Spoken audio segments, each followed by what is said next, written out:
So here we are again then with Harry the lathe, and we're still trying to change this belt, this main drive belt that goes on the variator pulleys. And I might have confused people before last time in the last video. I certainly confused myself several times. But what we're trying to do with the belt is to get the belt over that rear pulley, then in front of this shaft here that we can see. So it goes in front of that shaft like that. And then that just simply, says he, pushes inside the head of the lathe. So it's over the pulley at the back, looped round this pulley here, round this shaft where we've removed the forks from, and then it should go through that gap that we can see looking at now. That's what we're trying to do, get it through that gap. Just a recap there of what we're actually trying to do. And last time Malcolm and myself were here and we were trying to remove this piece of steel such that we could hopefully get rid of the shaft that went through into the end of that pulley that's down at the bottom. And we couldn't do that, but what we decided, we didn't need to remove the gear train, hopefully, because there is just room to waggle this plate out. But sometimes it's a two-man job, it's a two-handed job, sorry, to get this plate out. And we were talking last time about there being some kind of a screwdriver slot here that might become apparent as to what it was and why we couldn't actually pull this plate off. But one kind gentleman sent a message in, and that was John, and he suggested that on the bottom side of this plate, it's upside down now, so that's the way the plate should be, but on the bottom side of the plate there is actually, it was staring us in the face all the time but we didn't see it. So on the bottom side of the plate, I'm just trying to turn it round now, so it's actually upside down now. But on the bottom side of the plate you will see a hole, and that takes an Allen key. It's an Imperial Allen key, and in there is one or perhaps two grub screws that need to come out, and then when I take them out we'll find out what happens.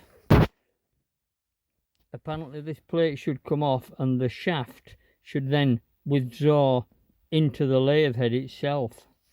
So let's see where I go with that.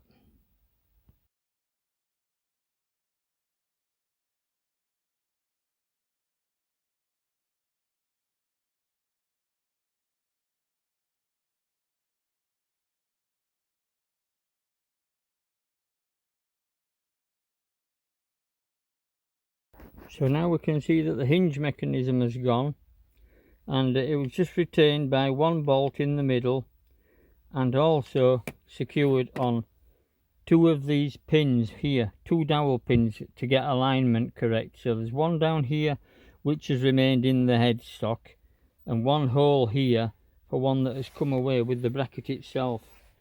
So there's the bracket there with the dowel pin in it. And this adjustment here is where the bolt came through in the middle. So that's that removed. So what can I see now? Still not a great deal, but I'm going to work on this and see what happens. So I'm looking at this now, and I think it may be moving slightly, because if you remember previously in part 1, Malcolm and myself could see some kind of a flat bladed screwdriver type mark between a boss and the edge of here. But now this piece appears to be flush with this steel work, so I think slowly it is actually coming forward. So I'm going to proceed with that, but it's all very slow and very hard because all of these are in machined tight tolerances, so it's all very stiff. Well, it looks like I was right, because that is I'm not sure if you can see it there. Let me get my torch on that for you. That is now actually going through this plate, so it is actually drifting. This plate is actually drifting off that shaft now. So that's all encouraging stuff. So I'll remove that now and see what happens. I'm going to put this gripper back on this flange at the back of this pulley, so then it will at least monitor how far perhaps things fall down if it does go into the bottom of the headstock. Well, hey, well, we finally got the plate off, so there it is.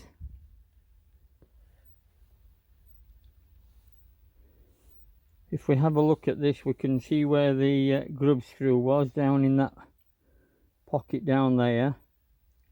And if you can, I don't know whether you can see, let's have a look, but perhaps you can see that it is actually counterboard and the threads aren't all the way. Perhaps you can actually see that it's counterboard and that the threads aren't all the way to the end of the hole. So what happens is the screw will only come so far out and then it just stops coming out. So you've then to get that screw out of the bottom of the hole. So I had to tip this thing upside down so it literally fell out on its own. So there we are. We've got this thing out, and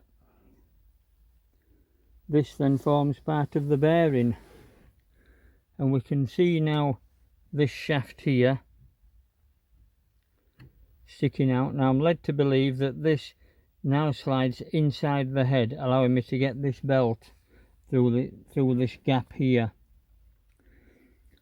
So I'll try and do that off camera and I'll get back to you, let you know how I get on. But there it is. We are a bit nearer. Let's see if we can look inside the hole for you. So there we are. Don't know whether you can see that. That's the shaft there. Hope you can see it. There it is. That's the shaft and the hole.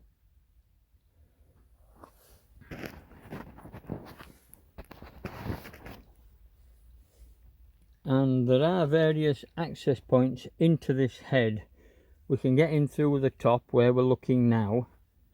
If you came round to the front side of the lathe, you could actually get under the bed of the lathe,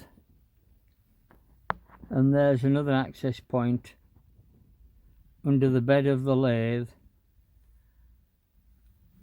where you could get your hand. But it would be it's very difficult to get your hand in there, but nevertheless you can actually do it. And also inside the cupboard, the store cupboard, there's also another access hole on the underside of the headstock. So if we look in there for you, hopefully you can see up there, and you can actually see the pulley there. That's the pulley that we're trying to get the belt onto. So there is access underneath the lathe, underneath the headstock, over the top of the headstock, and also in this front face of the headstock, albeit low down under the body of the lathe. Under there, effectively.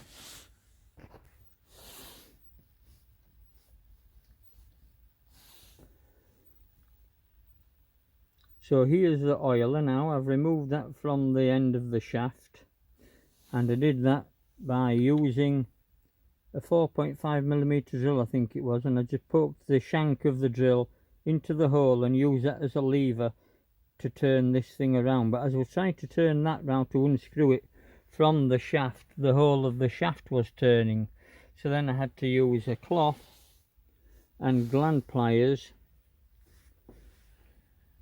to arrest that shaft without damaging it, such that it wasn't turning round as I was trying to unscrew that oiler. And having got a bit further with it, we can see now that this round shaft has actually got a flat face milled onto the top surface. Put the light round. We can actually see that this shaft has got a flat surface milled on it for the grub screw to bear onto without damaging the round circumference of the shaft.